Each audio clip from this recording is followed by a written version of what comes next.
Sinalubong din ng nakabibinging katahimikan. Sigurado kayo, laki gusto pag-usapan ngayong gabi. Susunod na araw lang. Okay, sige. Salamat sa inyo. Hinayaan mo kaming maubos dahil mas importante sa iyo ang peace process mo.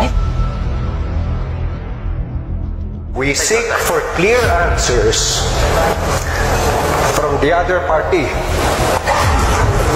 of the peace process. Ano ba itong overkill na to na ginawa niyo sa mga tao ko? Simpleng mga tao lang ito eh. Tapos you will blame coordination? Bakit to justify the killing of my people?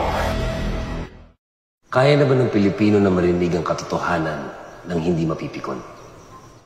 Sabi ko naman sa sarili ko, sir, there's no glory in this country, sir. This country is not worth dying for, sir. Kung yung gobyerno natin, sir, hindi kami kayang protektahan, sir, as a warrior, sir. So I'd like to tell the Filipino people, I'm your last card. Ako ang huling barahan ninyo dito sa problema ngayon sa Pilipinas. This administration allowed Shabu to be caught inside the National Penitentiary. Is that your performance?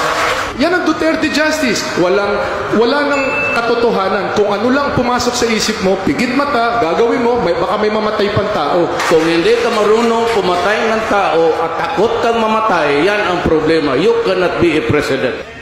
Majority of Filipinos satisfied with the Duterte administration's first 3 months in office. Starting next month, incremental increase na ang sweldo ninyo. Pangako ko, dublado.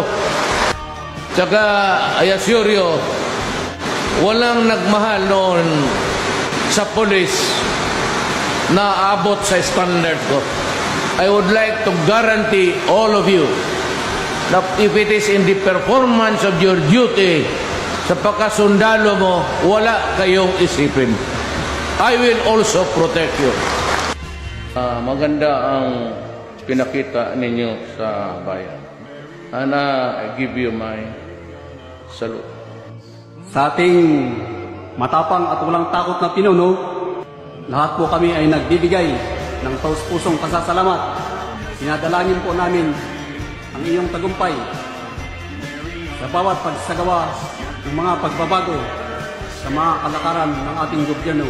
Kung kami man ay isang bayani, sir, ikaw bayani ng mga bayani. Ikaw yung bayani namin, sir. Ikaw yung nag-lift up ng moral namin sa mga sundalo. Until the last drop of our blood, sir. Makikipaglaban kami, sir, sa under ng iyong pamumuno, sir.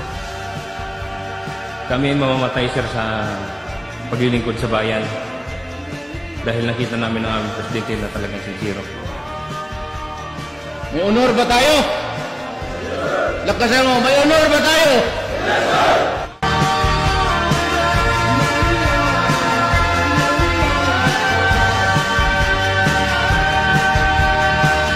Salamat ha.